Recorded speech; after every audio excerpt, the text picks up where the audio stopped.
அந்த விஜய் போட்ட காசை எடுத்து வந்து வாங்கிட்டு இருக்கியா?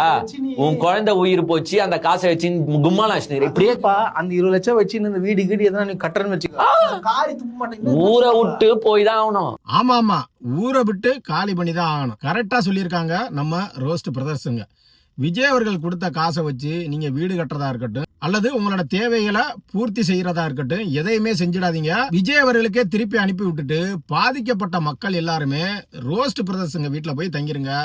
அவங்க 2 பேருமே சேர்ந்து ஆளுக்கு 10 லட்ச ரூபா மேனி 20 லட்ச ரூபா உங்க அக்கௌண்ட்ல டெபாசிட் பண்ணிடுவாங்க.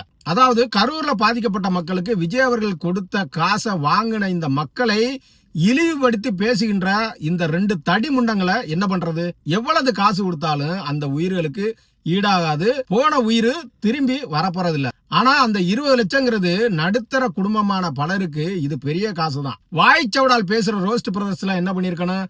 அம்மா, விஜய் கொடுத்த காசை வாங்காதீங்க, அதுக்கு பதிலா நாங்க 2 பேரும் சேர்ந்து ஆளுக்கு 10 லட்சமா 20 லட்ச ரூபா உங்க அக்கௌண்ட்ல போட்டு விடுறோம்னு சொல்லி இருந்து இந்த விமர்சனம் பண்ணி இருந்தீங்கன்னா சரியா இருந்திருக்கும். காசு வாங்கின இந்த மக்களை இப்படி கேவலப்படுத்துறீங்களே, உங்களையெல்லாம் எதை வச்சு அடிக்கலாம்னு மக்கள் தான் சொல்லணும்.